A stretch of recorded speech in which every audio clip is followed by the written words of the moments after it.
So how are you guys. स्वागत है आप सभी का इस 4th डे में।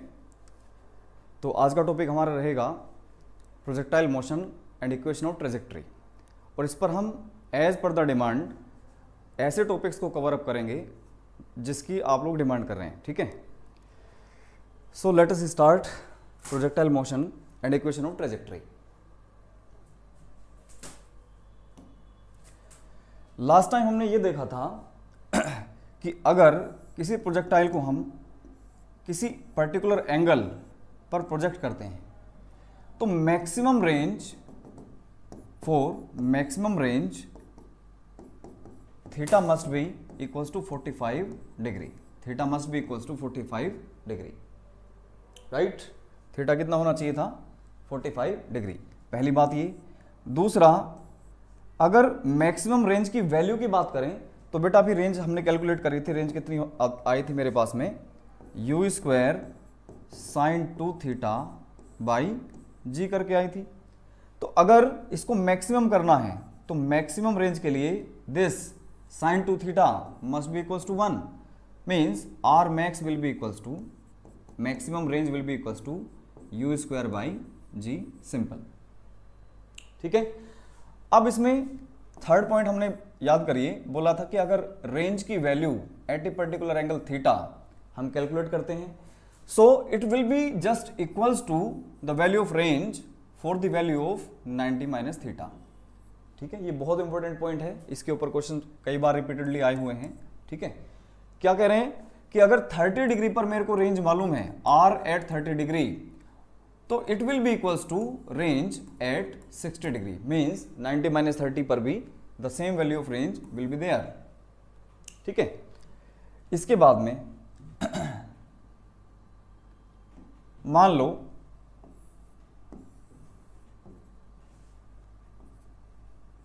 ये प्रोजेक्टाइल आपने थ्रो किया for a particular initial velocity u with N angle theta.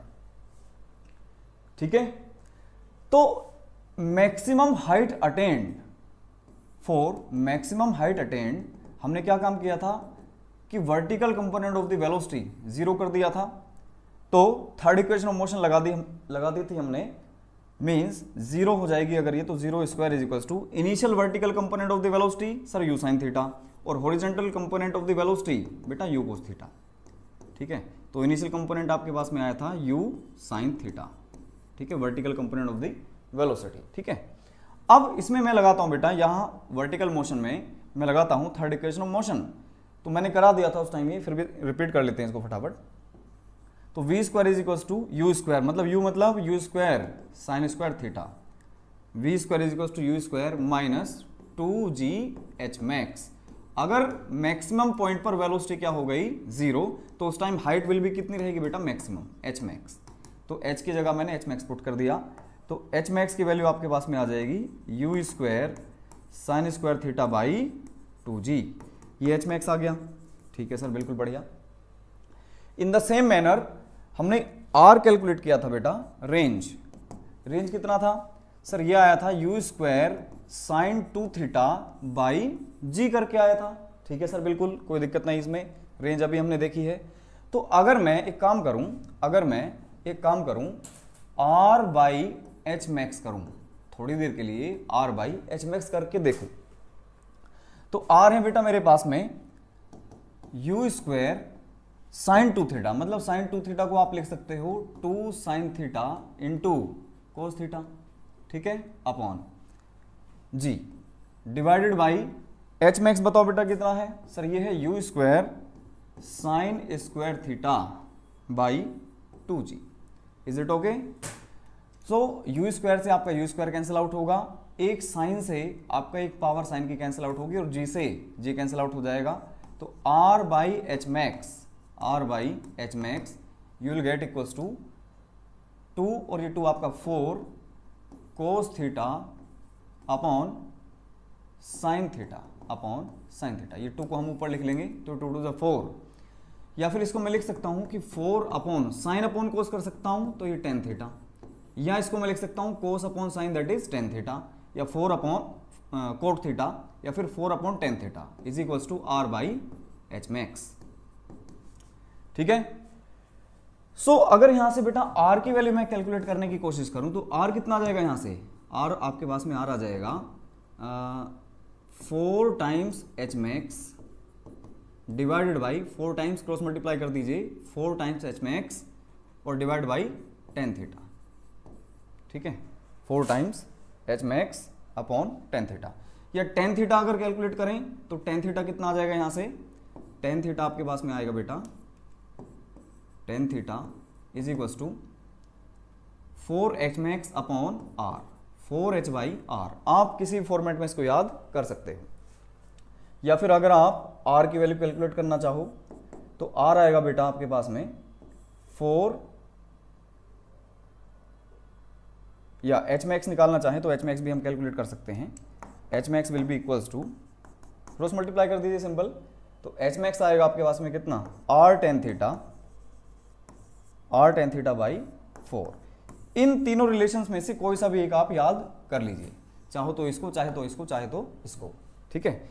ये तीनों में से कोई सा भी एक याद कर लीजिए, और बहुत ज़्यादा इंपॉर्टेंट है इक्वेशन सोल्व करने के लिए। बहुत जल्दी ये आप इसमें टाइम को सेव कर सकते हो, बहुत जल्दी से आप इसमें प्रॉब्लम सोल्व कर सकते हो, ठीक है। तो क्या बताया मैंने, सिंपल ये ज़्यादा अच्छा लग रहा है मुझे कि tan theta is equals to 4 H by R, 4 H max by R, ये ज़्यादा आसान लग रहा है। ये आपका सबसे सिंपल है, ठीक है, ये सबसे ज़्यादा सिंपल है, ठीक। चलो इसको यूज़ करेंगे, ये कंसेप्ट हमारे पास में एक जनरेट हो गया, ये कंसेप्ट आपका क्या हो गया, जनरेट हो गया, इसको हम यूज़ करेंगे, ठीक है, इसको हम यूज़ करेंगे। कोई डाउट हो तो बताइए, इसमें कोई डाउट हो तो बता सकते हैं।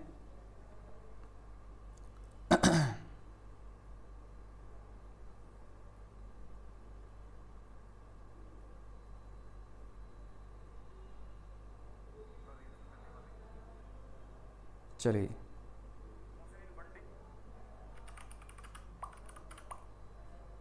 ठीक है, नेक्स्ट देखो बेटा, करते हैं स्टार्ट हम इक्वेशन ऑफ ट्रेजेक्ट्री, है ना।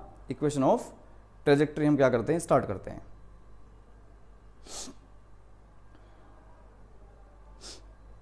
तो जब भी हमने बात करी थी प्रोजेक्टाइल मोशन की या 2D मोशन की, तो मैंने ये कहा था कि एक्स एक्सिस वाला जो मोशन है उसको हम अलग कंसिडर करेंगे, और वाई एक्सिस वाला जो मोशन है उसको हम अलग तरह से कंसिडर करेंगे। तो चलो एक बार दोबारा से देखते हैं इस चीज़ को। मान लीजिए ग्राउंड है, यहाँ से आपने किसी प्रोजेक्टाइल को या बॉल को उठाया और ऐसे जस्ट थ्रो कर दिया, तो बेटा ये वाली जो वेलोसिटी है, इसका थीटा की तरफ वाला जो कंपोनेंट है बेटा, ये कितना आएगा, यू कोस थीटा। और सर ये वाई कंपोनेंट जो होगा वेलोसिटी का, ये आएगा यू साइन थीटा। ये बहुत अच्छी तरह से आप जानते हो। तो इसका जो मोशन होगा बेटा कुछ ऐसे होगा। अब ध्यान से देखो, अगर कोई पार्टिकल आपका इस स्ट्रेट लाइन पर चल रहा है ना, या फिर इस स्ट्रेट लाइन पर चल रहा है, जैसे इसकी इक्वेशन में लिख देता हूं y is to m x plus c, तो जो पार्टिकल इस पर चल रहा है इस पर्टिकुलर इक्वेशन पर, तो इस इक्वेशन को बोलेंगे इक्वेशन ऑफ ट्रेजेक्ट्री, जो कि कैसी है, लीनियर। अब मान लो एक पार्टिकल सर्कुलर ट्रैक पे चल रहा है, सर्कल की इक्वेशन मान लो x square plus y square is equals to 4 है, मान लो थोड़ी देर के लिए। तो ये जो इक्वेशन है सर्कल की, ये क्या है, path followed by the particle, जिस पर ये पार्टिकल आपका मूव कर रहा है, इस पाथ की इक्वेशन है। तो बेटा इसी इक्वेशन को बोलते हैं equation of trajectory, equation of trajectory. अब जब हम प्रोजेक्टाइल की बात करेंगे, जब हम प्रोजेक्टाइल की बात कर रहे होंगे, तो ये जो path followed by the projectile है बेटा, ये वाला, ये किस पैटर्न का ग्राफ होगा उसकी हम बात करने वाले हैं अभी। क्या ये सर्कुलर होगा, क्या पैराबोलिक होगा, क्या लीनियर होगा, उसकी बातें हम अभी करेंगे। अगर एक्स स्क्वायर की पावर और वाई स्क्वायर की पावर दोनों की 2 हैं, तो ये जो इक्वेशन बनेगी बेटा सर्कल की बनेगी। अगर y is equal to x square type का आपका ग्राफ आता है, इक्वेशन आती है, तो ये ग्राफ आपका होगा बेटा पैराबोला होगा। ठीक है, पैराबोला में भी 4 कंडीशंस मैं आपको बता चुका, वो क्या क्या है देखो जरा। अगर मैंने बोला आपसे कि sir Y square is equal to 4ax type का पैराबोला है, तो हमें देखना है कि पावर 1 किसकी है, डिग्री 1 किसकी है, तो सर x की। तो सर x एक्सिस की तरफ इसको ओपन कर दो, बहुत बढ़िया कंसेप्ट है। मैंने कहा कि Y square is equal to -4ax, तो बेटा सिंगल पावर किसकी है सर, x की। आगे क्या लगा है माइनस, तो मीन्स नेगेटिव x एक्सिस की तरफ इसको क्या कर देंगे हम, ओपन कर देंगे। क्या मेरी बात समझ में आ रही है? मैंने लिखा x square is equal to y, या y is equal to simply x square, y is equal to x square type का पैराबोला। तो कैसा बनेगा? तो बेटा हम देखेंगे कि पावर 1 किसकी है? सर वाई की। तो जस्ट इसको आंख बंद करके वाई एक्सिस में ओपन कर देना है, सिंपल एकदम। Similarly y is equal to minus x square आ गया, माइनस एक्स स्क्वायर आ गया अगर आपके पास में, तो ये जो पैराबोला है ये किसकी तरफ ओपन होगा? देखो पावर 1 किसकी है? सर y की, साथ में नेगेटिव भी है, तो किधर ओपन होगा? ये नेगेटिव y एक्सिस में ओपन होगा। यानी कि इसकी जो कॉनकेविटी होगी, इसकी कॉनकेविटी जो होगी बेटा वो होगी डाउनवर्ड्स। कॉनकेविटी कैसी होगी? डाउनवर्ड्स होगी। क्लियर एकदम? ये पैराबोला के बारे में आपको पता चला। अब हमने ये कहा कि जो प्रोजेक्टाइल है बेटा, इसका हॉरिजॉन्टल कंपोनेंट है u cos थीटा वेलोसिटी का, और वर्टिकल कंपोनेंट है कितना बेटा? u sin theta. ठीक है, अच्छा तो अगर मैं इसके हॉरिजॉन्टल मोशन की बात करूं तो हॉरिजॉन्टल मोशन में कोई भी फोर्स एक्टिंग इस पर नहीं है, इस बॉडी पर, means acceleration along the x axis 0 है। इट मींस जो हॉरिजॉन्टल डायरेक्शन का मोशन है बेटा वो आपका कैसा है? कांस्टेंट वेलोसिटी से चलने वाला मोशन, यानी कि यूनिफॉर्म मोशन है। ठीक है, तो हमने कहा कि कुछ देर बाद आपका प्रोजेक्टाइल कहीं ना कहीं x डिस्टेंस कवर कर चुका, तो क्या मैं इस x डिस्टेंस को कैलकुलेट कर सकता हूं? Displacement is equal to velocity into time, simple एकदम। Velocity is equal to displacement upon time हम लगा सकते हैं व्हेनेवर मोशन इज यूनिफॉर्म। ये बात हमारी हो चुकी है। और डिस्प्लेसमेंट आपका आ जाएगा कितना बेटा? Velocity that is u cos theta into time ले लिया मैंने कितना? t। ठीक है, ये मैंने इक्वेशन नंबर 1 बोल दिया। अब हम बात करते हैं वर्टिकल डायरेक्शन के मोशन की। वर्टिकल डायरेक्शन के मोशन की देखो ध्यान से, मैंने पहले भी बताया था कि जो प्रोजेक्टाइल मोशन है बेटा इसमें एक तो अपवर्ड मोशन है और साथ ही डाउनवर्ड मोशन, मतलब यानी कि किसी पार्टिकल को हम ऊपर फेंकें तो वो क्या आएगा? जस्ट नीचे वर्टिकली डाउनवर्ड डायरेक्शन में वापस आएगा। प्लस एक पार्टिकल को मैं उसी को आगे थ्रो कर दूं तो इसका मोशन होगा जस्ट फॉरवर्ड डायरेक्शन में। इन दोनों मोशन को मैं क्या कर दूं? अगर कंबाइन कर दूं तो बेटा ये आपका आएगा कुछ इस तरह का मोशन। मतलब ये आपका motion in the y axis और ये है motion in the x axis, दोनों का कंबाइंड मोशन कैसा होगा? पैराबोलिक, यानी कि प्रोजेक्टाइल मोशन ये होगा।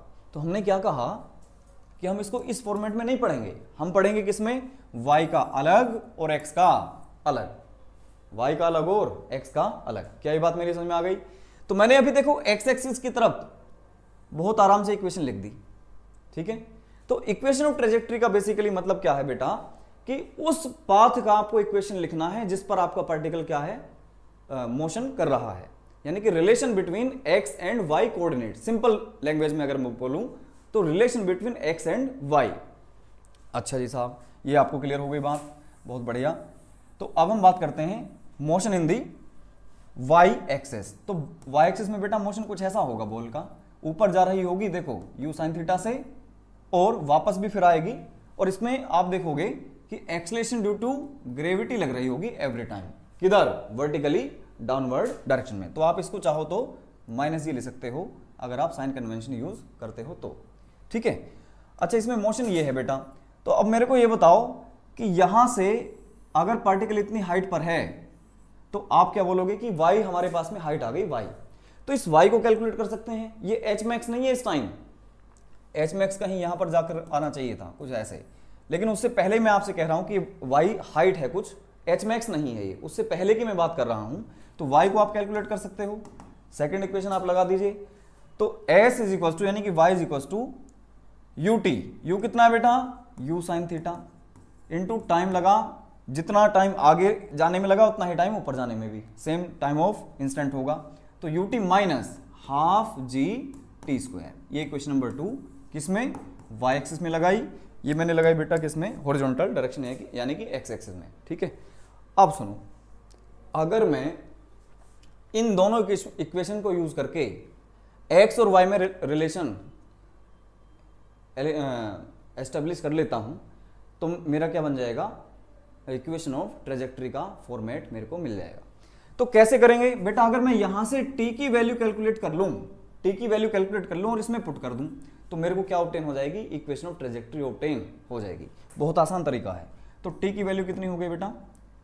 x upon u cos theta ठीक है, यहां से आपने टी की वैल्यू निकाल ली और इसमें आप क्या कर दीजिए, पुट कर दीजिए। तो y is equal to u sine theta into T की वैल्यू बोल बेटा x upon u cos theta, ठीक है, माइनस हाफ जी। टी की वैल्यू बोलो बेटा sir x upon u cos theta, तो ये हो गया टी स्क्वायर का मतलब X square upon u square cos square theta. ये आपके पास में आ गई बेटा इक्वेशन ऑफ ट्रेजेक्ट्री। और अच्छे से अगर मैं लिखना चाहूं तो इसको लिखूंगा, यू से देखो यू कैंसिल आउट हुआ, तो x sine theta upon cos theta कितना हो गया बेटा tan theta minus 1/2 G X square upon u square cos square theta. बढ़िया एकदम। तो ये आपके पास में आती है बेटा इक्वेशन ऑफ ट्रेजेक्ट्री। अब इसको मैं नहीं कह रहा कि आप इसको याद करो, ठीक है, इस फॉर्मेट में ना याद होगी, केवल इससे हमें यह पता चलेगा कि इक्वेशन का फॉर्मेट क्या है, किस पर्टिकुलर ग्राफ को ये रिप्रेजेंट करेगा। तो ध्यान से देखो y और x की हाईएस्ट पावर में, यानी कि y is directly proportional to x square, और साथ में आगे नेगेटिव भी साइन है। तो मीन्स कॉन्केविटी देखो इसका अपवर्ड किधर होगा, ये इसकी जो कॉन्केविटी होगी अपवर्ड होगी कि डाउनवर्ड होगी। तो देखो ध्यान से जरा, y is directly proportional to minus x square आया, मैंने कहा कि जिसकी पावर 1 उधर ओपन होगा तो मतलब y एक्सिस में ओपन होगा, लेकिन साथ में माइनस भी है, तो किधर ओपन होगा, ये नेगेटिव डायरेक्शन में। यानी कि इसकी कॉन्केविटी का मेरे को पता चल गया, कॉन्केविटी है बेटा डाउनवर्ड्स। कॉन्केविटी कैसी है बेटा, डाउनवर्ड। तो ये जो मेरे पास में पाथ ऑफ द प्रोजेक्टाइल आया, यहां से आपने अगर प्रोजेक्टाइल को थ्रो किया तो इसकी कॉन्केविटी है डाउनवर्ड, और इसकी इक्वेशन है y is equal to X tan theta minus half G X square upon u square cos square theta, equation of trajectory. तो कैसा नेचर है बेटा इसका, पैराबोलिक। मैंने बताया था कि y अगर directly proportional to x square हो या माइनस एक्स स्क्वायर हो तो ये पाथ कैसा आएगा आपका बेटा, पैराबोलिक पाथ आता है, पैराबोलिक ट्रेजेक्ट्री ये फॉलो करेगा और विद वर्टिकली डाउनवर्ड नेचर। ठीक है, अब सुनो, यहां पर हमने देखा कि बहुत अजीब सी इक्वेशन आई है, इसको याद नहीं करना हमें। तो अगर मैं इसमें से एक्स टेन थीटा कॉमन ले लेता हूं बेटा, अगर इसमें से मैं एक्स टेन थीटा कॉमन ले लेता हूं तो इक्वेशन ऑफ ट्रेजेक्ट्री आ जाएगी बेटा आपके पास में y is equal to X tan theta, bracket में बचता है 1 माइनस एक्स अपॉन, यहां पर जो टर्म बचेगी वो एग्जैक्टली इक्वल्स टू रेंज के बराबर आएगी। ठीक है, एग्जैक्टली इक्वल्स टू रेंज के बराबर, चाहो तो आप करके देख लीजिए। तो एक्स टेन थीटा आपको याद रख लेना है, bracket 1 minus X upon R, R means range. तो इस फॉर्मेट में हम बहुत अच्छी तरह से इसको याद कर सकते हैं। ठीक है, अब देखो इसको आप चेक भी कर सकते हो। अगर यहां पर मैं y को 0 कर दूं, देखो यहां से पार्टिकल चला और वापस ग्राउंड पे हिट करा, यहां से आपने फेंका और यहां पर हिट करा, तो y की वैल्यू बढ़ते बढ़ते बढ़ते फिर कम हुई और नेट डिस्प्लेसमेंट y एक्सिस में कितना हो गया, 0। तो अगर y को आप 0 पुट करते हो तो जो x है ये बढ़ते बढ़ते बढ़ते क्या हो जाएगा बेटा, x will convert to the range, x क्या बन जाएगा, रेंज। ठीक है ना, तो रख के देख लेते हैं। तो 0 is equal to X tan theta 1 minus X upon R. ठीक है, ये टर्म 0 होगी तो क्या मिला, 1 minus X upon R is equal to 0। तो कितना मिला बेटा, x इज इक्वल टू, देखो r आ गया है आपके पास में, मतलब ये इक्वेशन ऑफ ट्रेजेक्ट्री परफेक्ट है एकदम। ठीक है, तो अगर y की वैल्यू 0 हम रख दें, y की वैल्यू कितनी रख दें बेटा, 0, तो रेंज क्या बन जाएगी आपके पास में, x इज इक्वल टू क्या बन जाएगा, r बन जाएगा, है ना, x की वैल्यू कितनी हो जाएगी, r। ठीक है, ओके। एक बात और, अगर y की वैल्यू h मैक्स हो जाए, y की वैल्यू कितनी हो जाए, h मैक्स हो जाए, इसमें ना कैलकुलेट करके आप देखो, थोड़ा सा दिमाग लगाओ इसमें। अगर y की वैल्यू h मैक्स हो जाए, किसकी वैल्यू बेटा, y की, तो रेंज कितनी होगी बेटा, x की वैल्यू कितनी हो जाएगी उस टाइम, r/2 हो जाएगी, है ना, रेंज क्या हो जाएगी, हाफ होगी उस टाइम पर। क्लियर। तो क्वेश्चंस के बीच में कभी कभी ऐसी बातें हमको क्लिक करनी चाहिए जिससे कि हमारा जो क्वेश्चन है बहुत आसान तरीके से सोल्व हो जाए। देखो कैसे बेटा, मान लो आपसे पूछा जाए कि y is equal to X upon √3, ऐसे करके कोई क्वेश्चन दिया, माइनस 2√3 एक्स स्क्वायर, ये आपको इक्वेशन ऑफ ट्रेजेक्ट्री दिया बेटा, इक्वेशन ऑफ ट्रेजेक्ट्री आपको गिवन है, मान लो ये क्वेश्चन आ गया नीट में। अब आपसे पूछेंगे कि find angle of projection, find angle of projection. ठीक है, तो क्या करना है, हमें एक बात मालूम है कि सर पहली टर्म तो हम बड़े आराम से याद कर लेते हैं, क्या थी वो, एक्स टेन थीटा माइनस 1/2, ये अजीब सी टर्म थी, ये हमें याद नहीं हुई सर। ठीक है, कोई बात नहीं, लेकिन यहां पर x के मल्टीप्लाई में जो भी टर्म है क्या वो टेन थीटा नहीं है, अगर ये टेन थीटा है तो मीन्स x का जो भी मल्टीप्लायर है यहां पर ये बेटा 1/√3, क्या ये tan थीटा नहीं होगा? यस सर, tan थीटा होगा। और tan थीटा की किस वैल्यू ऑफ थीटा पर वैल्यू 1/√3 होती है? सर 30 डिग्री पर। तो थीटा आपने कैलकुलेट कर लिया कितना बेटा? 30 डिग्री। ये आ गया आपके पास में क्या? Angle of projection. देखो मैं उन्हीं चीजों को लेकर चल रहा हूं जो आपको बहुत ज्यादा हेल्पफुल साबित होंगी, ठीक है। मैं फालतू टाइम इसमें वेस्ट बिल्कुल भी नहीं कर रहा, ठीक। तो वो भी डेराइव मैंने इसलिए कर दी क्योंकि इसको फिर याद करना आपको, या मैं पहली बार में इक्वेशन ऑफ ट्रेजेक्ट्री लिख देता तो आपको बहुत अजीब सा लगता, ठीक है। तो मैंने वो डेराइव करवा दी 2 मिनट में, और उसके ऊपर देखो क्वेश्चंस कैसे होंगे वो मैं करा रहा हूं अब। चलो इसी क्वेश्चन में देखो बेटा, अगर मैं आपसे कहूं कि sir also find the range, also find the range. अब देखो कंसेप्ट समझना, ऑल्सो फाइंड द रेंज, सुनना जरा ध्यान से। रेंज मुझे फाइंड करनी है इस इक्वेशन ऑफ ट्रेजेक्ट्री से। तो बेटा मैंने क्या कंसेप्ट बताया था कि सर अगर y इज इक्वल टू मैं 0 पुट कर दूं, y बराबर अगर 0 पुट कर दूं तो उस टाइम पर x will be equal to क्या हो जाएगा? रेंज। x बराबर क्या हो जाएगा? रेंज। जरा ये काम इस इक्वेशन ऑफ ट्रेजेक्ट्री के साथ कर दो, आपको क्या ऑब्टेन हो जाएगी बेटा? रेंज ऑब्टेन हो जाएगी। अगर आपसे मैक्सिमम हाइट पूछे तो क्या कर देना है? y is equal to H max put कर देना है, तो उस time x is equal to कितना रख देंगे? r/2 रख देंगे। क्लियर? तो फिलहाल मेरे को रेंज फाइंड करनी है, तो मैं y को कितना पुट कर दूं बेटा? 0 पुट करा इज इक्वल टू, तो और x को कितना रखना पड़ेगा? x को कितना रखना पड़ेगा बेटा? r, तो r/√3 आ गया माइनस 2√3, और x की जगह पर ये r² हो गया। ठीक है, सोल्व कर सकते हैं इसको। तो r/√3 is equal to 2√3 r²। ठीक है, r से एक वैल्यू कैंसिल आउट हुई, तो बेटा r की वैल्यू आपके पास में आ जाएगी कितनी बेटा? 1/2√3 इंटू √3 है ना, ये डिवाइड में आएगा ना, ये डिवीजन में आएगा। तो ये वैल्यू आपके पास में है बेटा 1/3 1/6 आपके पास में रेंज की वैल्यू आ गई। रेंज की वैल्यू कितनी आ गई? 1/6। ओके, तो इस तरीके से हम क्या कैलकुलेट कर सकते हैं? एंगल ऑफ प्रोजेक्शन वगैरह कैलकुलेट कर सकते हैं। चलो इसमें बताओ जरा, थीटा कैलकुलेट करके बताओ। तो सर x के साथ जो भी ये टर्म है 1/√2, क्या ये tan थीटा नहीं है? Yes sir. तो tan थीटा डायरेक्ट आपको मिल गया बेटा कितना? 1/√3 लो इसको, √2 पे तो कुछ नहीं आती वैल्यू, वो तो साइन और कोस में आती है। तो tan थीटा की वैल्यू कितनी आ गई आपके पास में? 1/√3। तो थीटा आपके पास में आ गया बेटा कितना?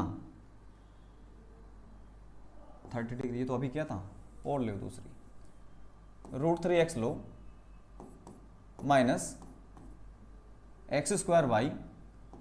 चलो इसको देखते हैं करके। तो जल्दी से बताओ tan थीटा कितना है यहां पर? सर tan थीटा हो जाएगा √3। मीन्स थीटा की वैल्यू √3 कब होती है? सर 60 डिग्री पर। तो एंगल ऑफ प्रोजेक्शन आ गया कितना? 60 डिग्री।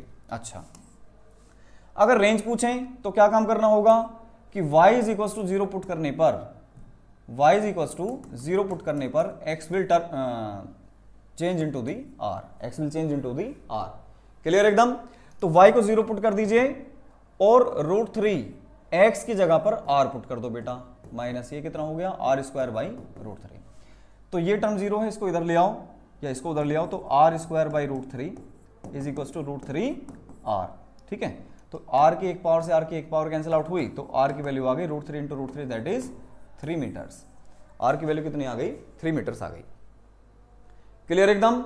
बहुत अच्छे से समझ में आया होगा ये चीज। ठीक, आगे चलो। नेक्स्ट हम देखते हैं अब कि सर अगर प्रोजेक्टाइल मैंने थ्रो किया है ना, ये सर आपका नीट का PYQ है जो मैं अब कराऊंगा, नीट का ये PYQ है।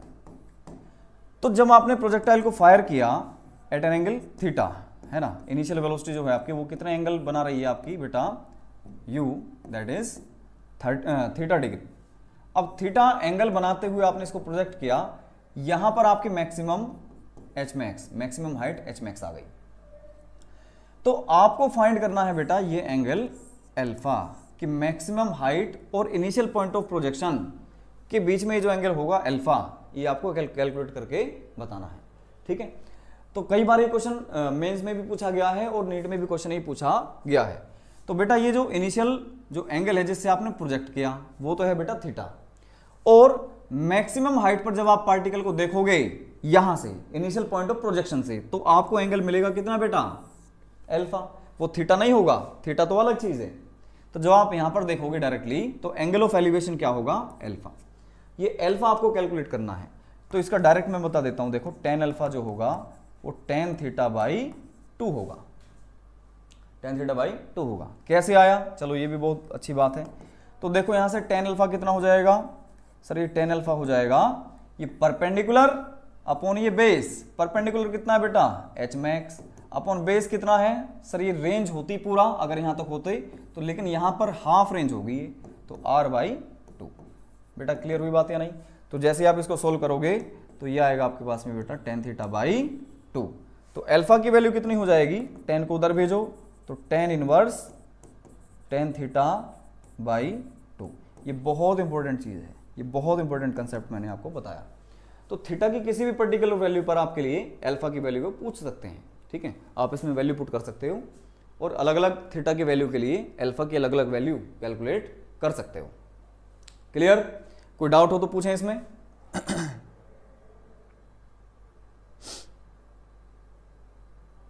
कोई डाउट हो तो पूछिए।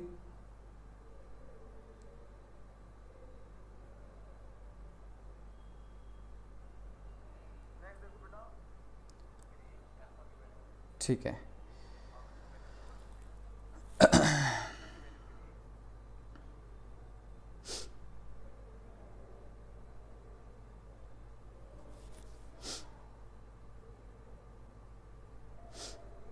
चलो एक क्वेश्चन करते हैं अब।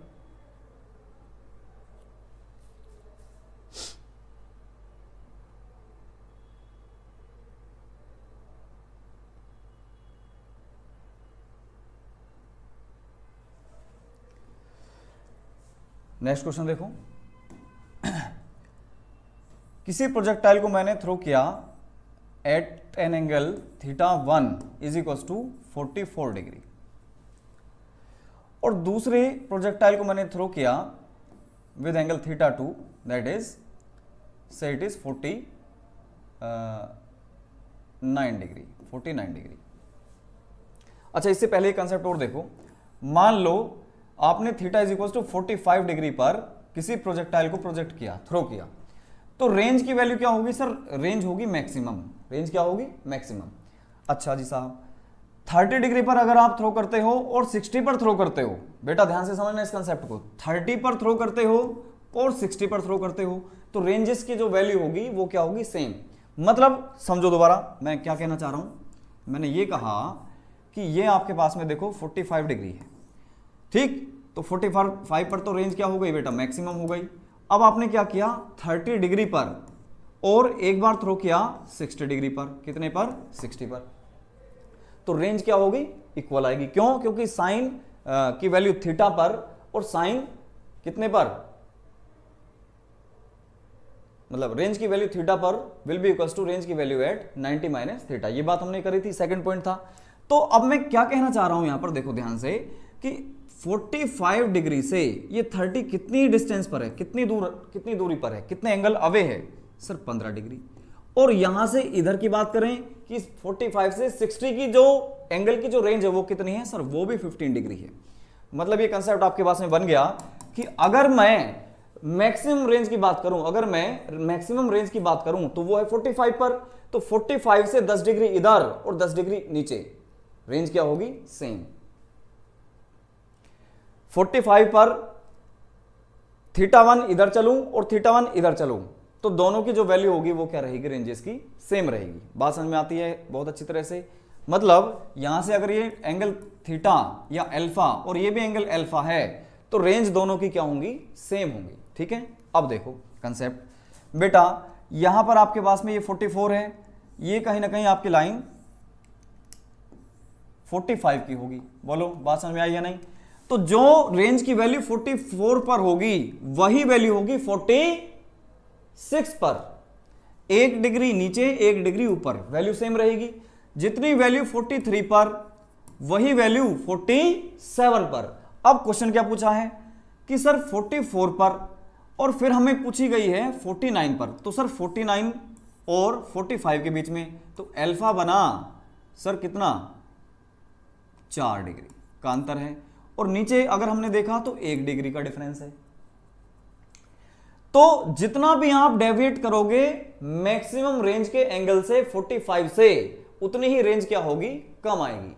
तो आपसे पूछा जाएगा कि रेंज एट 44 डिग्री और रेंज एट 49 डिग्री में क्या दोनों बराबर होंगे, क्या ये ज्यादा होगी, क्या ये ज्यादा होगी, या ये is equal to 2 times of this one होगी। इस तरह से आपसे ऑप्शन पूछा जा सकता है। तो सीधी सी बात है बेटा, ये जो 44 डिग्री वाला जो एंगल रेंज आएगा, it must be greater than the value of range at 49 degree. क्यों? क्योंकि ये ज्यादा दूर है 45 से, और ये बहुत ज्यादा करीब है किससे, 45 डिग्री से। क्या ये बात कंसेप्ट समझ में आई है? बहुत अच्छे से समझ में आ गया होगा मेरे हिसाब से। ठीक है, अब आप बड़े आराम से बता सकते हो कि अगर आपके पास में रेंज 42 डिग्री पर पूछ ली जाए और रेंज बेटा 54 पर पूछ ली जाए, तो ध्यान से देख के बताओ कि 45 के सबसे करीब कौन सा वाला एंगल है, सर 42। तो 42 डिग्री पर रेंज 100% ज्यादा होगी देन 54 पे। क्लियर है एकदम? बहुत अच्छे से समझ में आया होगा ये। ओके, तो आगे चलते हैं इस कंसेप्ट के बाद। देख लीजिए इसको और अच्छे से।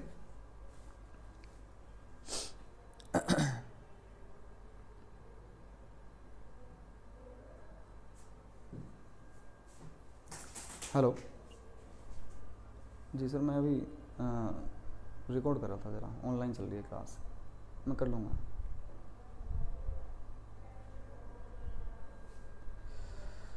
ठीक है, तो नेक्स्ट देखो बेटा, अब हम बात करते हैं प्रोजेक्टाइल फायर्ड हॉरिजॉन्टली। इसके ऊपर जो है डायरेक्ट क्वेश्चन बनता है, प्रोजेक्टाइल फायर्ड हॉरिजॉन्टली। बहुत सारे इसके ऊपर क्वेश्चन आए हुए हैं, तो वन बाय वन देखते हैं। बेटा देखो, अगर मैं किसी बिल्डिंग की छत पर हूं और मैंने एक बॉल को पकड़ा और इसको u वेलोसिटी देकर छोड़ दिया, अगर हमने कॉन्टैक्ट को रिमूव कर दिया तो उस पर्टिकुलर पार्टिकल पर कोई फोर्स नहीं होगी, कोई फोर्स नहीं है, तो there must not be any force in that particular direction. Clear? तो अगर मैं हॉरिजॉन्टल डायरेक्शन की बात करूं बेटा, तो इसकी केवल और केवल u वेलोसिटी हॉरिजॉन्टल रहेगी, फोर्स नहीं है, एक्सेलरेशन 0 होगी किसमें, x डायरेक्शन में। मतलब x एक्सिस वाला जो मोशन होगा दैट मस्ट बी यूनिफॉर्म। ये बात समझ में आती है? क्लियर एकदम। अब बेटा यहां से जैसे ये यहां पर आया, तो आप ध्यान से देखो कि action of the gravity working में होगा एवरी टाइम। तो इसका जो मोशन होगा ऐसा ना होकर के कैसा मोशन होने वाला बेटा, क्योंकि एक्सेलरेशन ड्यू टू ग्रेविटी इस पर एक्ट करेगी वर्टिकली डाउनवर्ड डायरेक्शन में। ठीक है, तो इस मोशन को भी मैं दो मोशन में कन्वर्ट करके बताऊंगा। कैसे कैसे, अब हम देखते हैं इसमें कि एक तो सर मोशन कैसा है, हॉरिजॉन्टल, और साथ में कैसा मोशन है, वर्टिकली डाउनवर्ड मोशन है ड्यू टू द ग्रेविटी। तो इन दोनों का जो नेट पाथ होगा वो कुछ ऐसा होने वाला है। क्लियर एकदम? तो इन दोनों मोशंस को भी हम डिफरेंशिएट करके ही पढ़ेंगे, अलग अलग करके ही पढ़ेंगे। ठीक है, अब देखो बेटा, अगर मैं पहला क्वेश्चन देखो क्या आया हुआ है, एक पार्टिकल है जिसको मैंने जस्ट ड्रॉप किया, ये हो गया A, और हाइट है मान लीजिए h, तो इसको यहां से यहां तक आने में जो टाइम लगा उसको मैंने कहा t1। एक पार्टिकल है उसको मैंने बेटा हॉरिजॉन्टल डायरेक्शन में u वेलोसिटी दे करके छोड़ा, तो ये कुछ ऐसे चला गया, इसको टाइम लगा मान लीजिए t2। एक पार्टिकल थर्ड है, उसको बेटा मैंने वेलोसिटी दिया 2u, तो ये कुछ थोड़ा सा आगे जाके गिरेगा और इसको टाइम लगा मान लीजिए t3, इसको टाइम लगा मान लीजिए t3।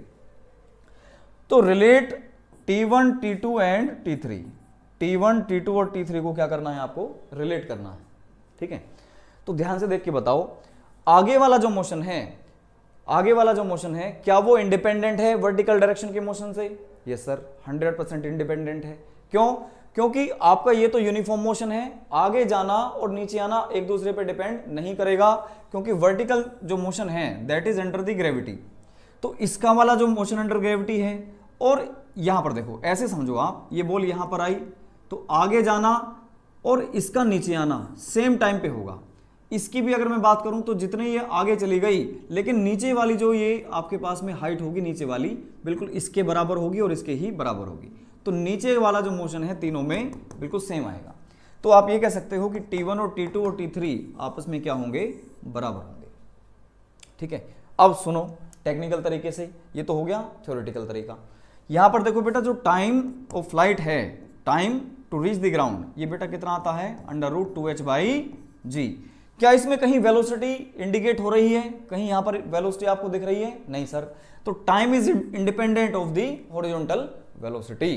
तो वो टाइम किस पे डिपेंड कर रहा है? Only on the height. तो इसकी हाइट कितनी है सर? h। इसकी भी हाइट कितनी सर? h। इसकी भी हाइट कितनी? h। तीनों की हाइट कितनी है बेटा? h। तो तीनों को सेम टाइम लगेगा, तो T1 और T2 और T3 will be equal. Clear हुई ये बात बहुत अच्छी तरह से? ठीक है सर, आगे चलो। ये बिल्डिंग है, यहां से आपने u वेलोसिटी दे करके किसी प्रोजेक्टाइल को छोड़ दिया, तो इसका मोशन कैसा होगा बेटा? इस तरह से। ठीक है, इसका मोशन कैसा होगा? इस तरह से। तो यहां पर अगर मैं आपसे पूछूं कि horizontal component of the velocity बताओ, तो आप बोलोगे सर u।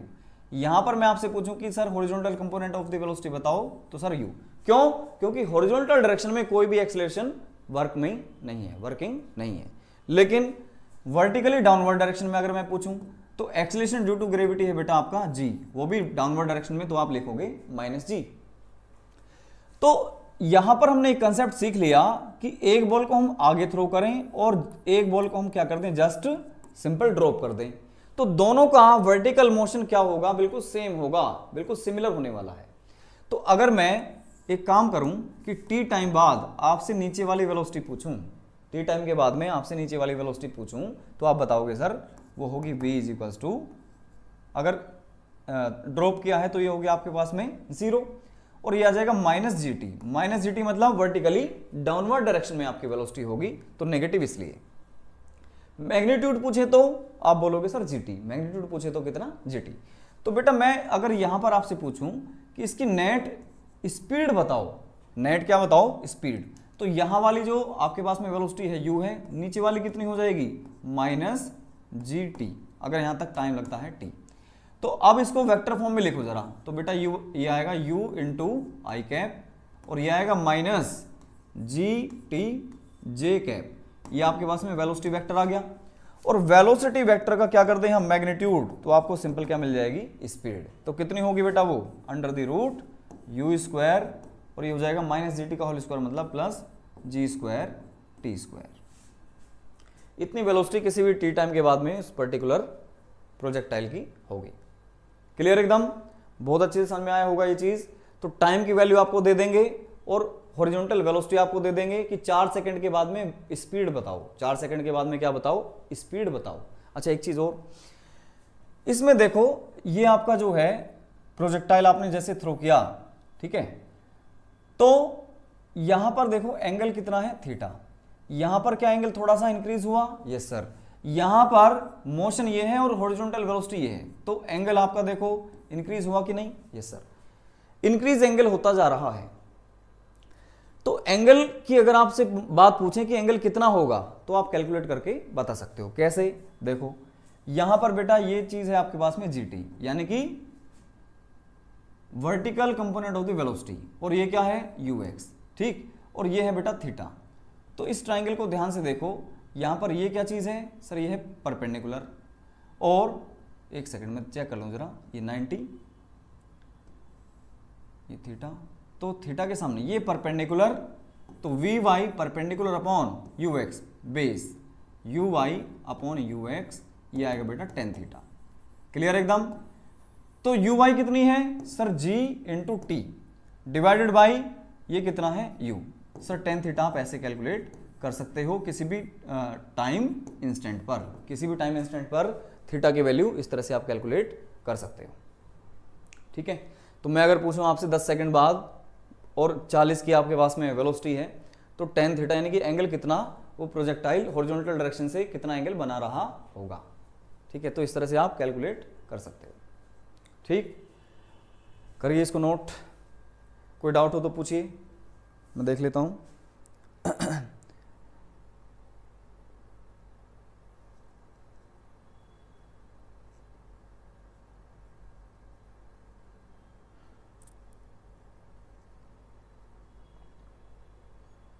ठीक है, क्लियर एकदम।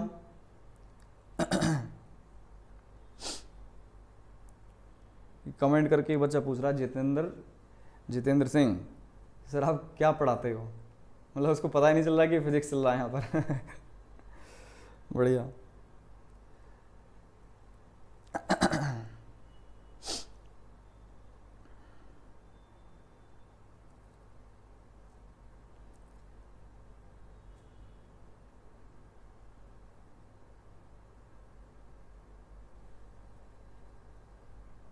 अच्छा, इसमें एक बात और आती है बेटा, नेक्स्ट देखो, इतना क्लियर हुआ? आपने किसी बिल्डिंग से u वेलोसिटी से इसको थ्रो किया तो ये इतनी आगे जाके गिरा, मान लो यहाँ पे जाके स्ट्राइक किया ग्राउंड पर, ये ग्राउंड है आपका, ठीक, यहाँ पे इसने स्ट्राइक कर दिया।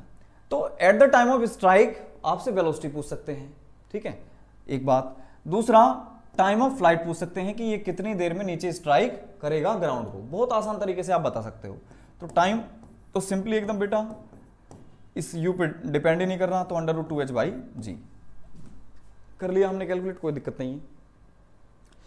जितनी देर तक ये टाइम ऑफ फ्लाइट, यानी कि प्रोजेक्टाइल आपका एयर में रहा या मोशन में रहा, तब तक ये फॉरवर्ड डायरेक्शन में आगे मूव करेगा, तब तक ये आगे बढ़ेगा। तो ये आपने बोला कि यहां से x डिस्टेंस दूर जाके गिरा, स्ट्राइक किया, तो ये x मेरे को कैलकुलेट करना है। और मजेदार बात ये है कि आगे वाली जो वेलोसिटी है कैसी है बेटा, यूनिफॉर्म है। और जब भी यूनिफॉर्म वेलोसिटी होगी तो speed is equal to distance upon time, velocity is equal to displacement upon time, बड़े प्यार से आप अप्लाई कर सकते हो। तो x कितना हो जाएगा बेटा, velocity into time of flight, simple एकदम। तो इस x की वैल्यू आप कैलकुलेट कर सकते हो। u कितना है बेटा, आपको गिवन होगा, टाइम ऑफ फ्लाइट कितना, √2h/g, √2h/g। क्लियर एकदम, बहुत अच्छी तरह से समझ में आया होगा ये चीज। ये आपके पास में आ गया हॉरिजॉन्टल डिस्टेंस कवर्ड, या यूं कहें कि रेंज, ठीक है ना, इसकी क्या हो गई, horizontal range. Time of flight आपने कैलकुलेट कर लिया, रेंज कैलकुलेट कर लिया, ठीक है।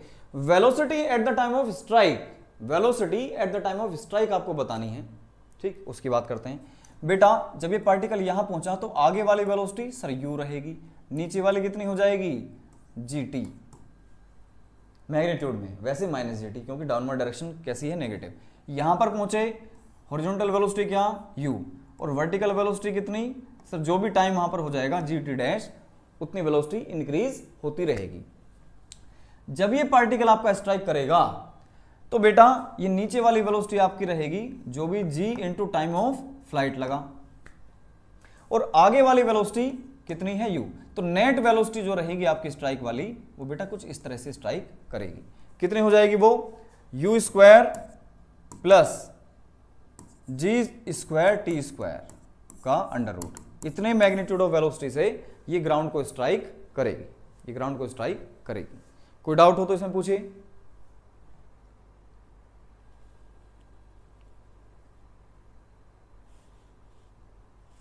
ठीक है,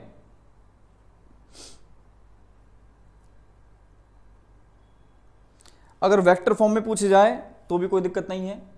हमें एक बात और पता है कि h हाइट नीचे अगर हम आते हैं तो velocity at the time of hit वो आती है बेटा √2gh, √2gh। तो वेलोसिटी का वेक्टर कंपोनेंट कितना हो जाएगा सर, u तो i, और प्लस क्या ये हो जाएगा minus √2gh minus √2gh j cap, ठीक है ना। ये वेक्टर फॉर्म में आप लिख सकते हो, और चाहो तो इसका भी मैग्नीट्यूड आप निकाल लो। मैग्नीट्यूड कितना हो जाएगा, √u², और ये हो जाएगा +2gh, सिंपल, ठीक है ना। इसका स्क्वायर करोगे √2gh का तो कितना होगा, 2gh आ जाएगा, सिंपल। नेक्स्ट देखो, अब मान लो हमने किसी प्रोजेक्टाइल को थ्रो किया, एक को हमने 20 मीटर पर सेकंड से थ्रो किया और दूसरे प्रोजेक्टाइल को 30 मीटर पर सेकंड से क्या किया, थ्रो कर दिया। तो time of flight of the first projectile, इसको फर्स्ट बोल देते हैं, इसको सेकंड, और time of flight of the second projectile आपको निकालना है। हॉरिजॉन्टल रेंज दोनों का रेशियो पूछ सकते हैं, या x1 और x2 कैलकुलेट करने के लिए आपसे बोला जा सकता है। तो दोनों चीजें मेरे हिसाब से आप बड़े आराम से निकाल सकते हो। तो पहली बात, T1 और T2 दोनों के कैसे आएंगे बेटा, सेम आएंगे, यानी कि T1 और T2 का जो रेशियो है, T1 रेशियो T2 बेटा वो क्या होगा, 1:1 होगा। क्या ये बात बहुत अच्छी तरह से समझ में आती है? यस सर, बहुत बढ़िया। अब x1 की बात करो बेटा, जल्दी से देखो x1 हमने कितना निकाला था अभी, under root u into under root 2h by जी,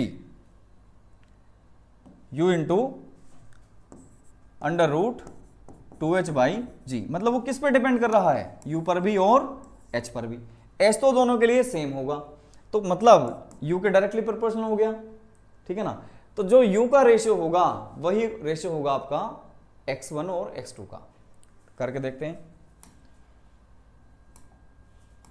ठीक। तो x1 की वैल्यू कितनी होगी बेटा, आपके पास में आएगी u into under root 2h by g, क्योंकि ये तो सेम है दोनों का, तो x1 is directly proportional to the u, तो u1 आ गया, और x2 कितना हो गया, डायरेक्टली प्रोपोर्शनल हो गया बेटा u2 के। तो दोनों का जो रेशियो होगा वो u1:u2 के बराबर होगा। मतलब कितना आंसर आएगा, 2:3 आपका आंसर आ जाएगा।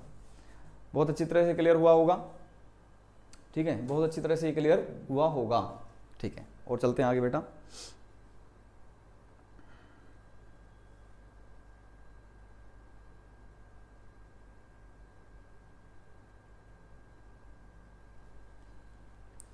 A projectile is fired horizontally with 30 metre पर सेकेंड, ठीक है। After 4 second find its magnitude of velocity. Magnitude of velocity आपको बताना है आफ्टर द 4 सेकेंड, ठीक। तो देखो बेटा, बहुत बढ़िया प्रॉब्लम है। आपने एक प्रोजेक्टाइल को थ्रो किया विद 30 मीटर पर सेकेंड, किधर, हॉरिजॉन्टल एक्स डायरेक्शन में। तो इसका जो मोशन होगा बेटा कुछ इस तरह से होगा। तो ऐसे करते करते इसको टाइम हो गया कितना, 4 सेकेंड हो गया। तो 4 सेकेंड में कुछ नीचे भी आया होगा और कुछ आगे भी गया होगा।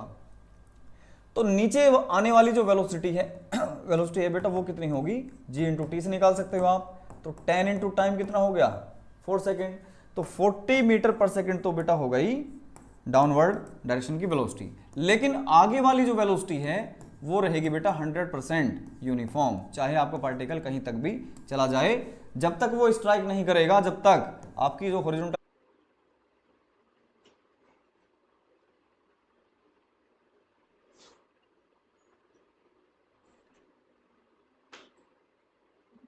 पहले वाला था डे 1 वाला ही।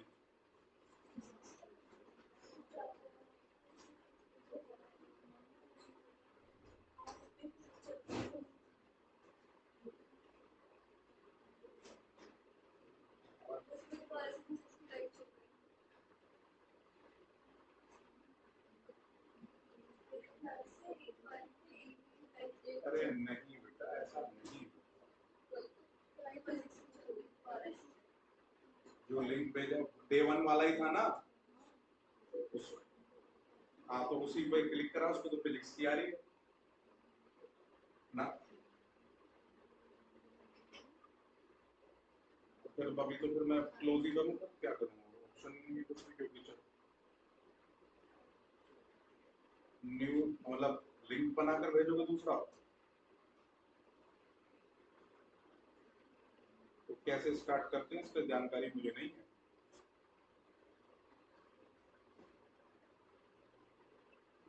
क्योंकि मुझे इसको करना नहीं आता है कैसे है, बाकी वहां से तो ऑपरेट करना आता है जितना मुझे बताया हुआ है अभी तक। इसके अलावा कैसे स्टार्ट करते हैं, क्रिएट कैसे करते हैं, आ गई अब आ गई, 1 मिनट देख रहा हूँ, चेक कर रहा हूँ मैं जरा।